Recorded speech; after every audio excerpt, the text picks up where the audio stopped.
Why cholera isn't likely in Puerto Rico, but other diseases are. 2 weeks after Hurricane Maria, only 5% of Puerto Ricans have electricity and less than half have clean drinking water, according to the territorial governor's office.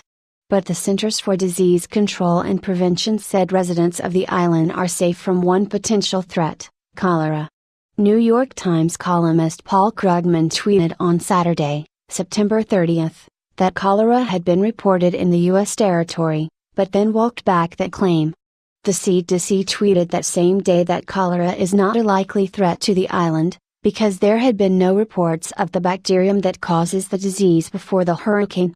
CDC does not anticipate cholera cases in Puerto Rico or the U.S. Virgin Islands B.C. of Maria, the agency tweeted, continuing in a second tweet, there was no evidence of cholera in Puerto Rico or the U.S. Virgin Islands before Hurricane Maria made landfall.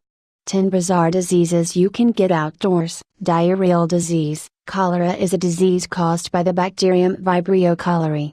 It spreads mostly through water contaminated by the feces of someone who harbors the illness, according to the CDC.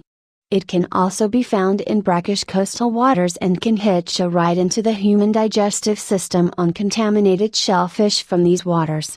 Once in the body, cholera feeds off a sugar in the intestines called sialic acid, researchers reported in 2011 in the journal Microbiology. It then excretes a toxin that opens channels in the cells that make up the intestine wall, disrupting the electrolyte balance of the intestines and forcing water from the cells.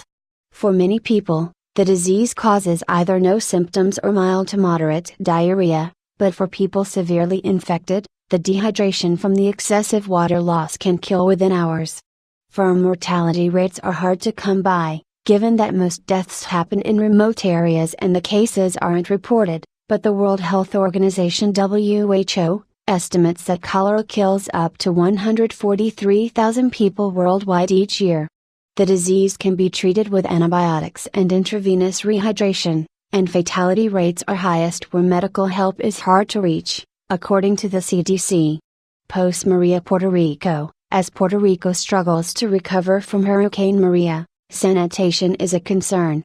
55% of the island lacks running water, according to the governor's office, and Bloomberg reported that residents are bathing and washing clothes in rivers. Many people are getting water from roadside springs, according to NPR, or hoping their hoarded supplies from before the storm don't run out before tap water is restored.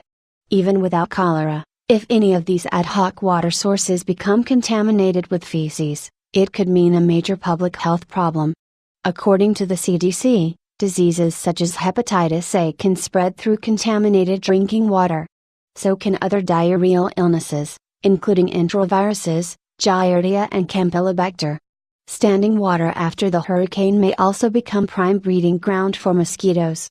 Zika virus, which causes mostly mild fever in adults but severe birth defects in developing fetuses, is already found in Puerto Rico and spreads via mosquito bites. The aftermath of a natural disaster is a ripe time for epidemics.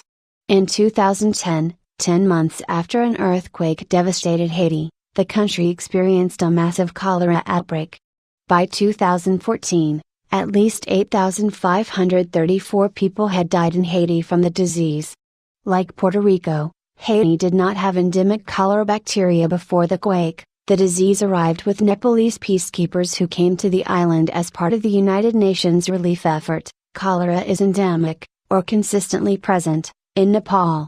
Poor sanitation at the peacekeepers' camp sent the disease into waterways, while the widespread lack of clean water and sanitation after the earthquake transmitted the bacteria rapidly.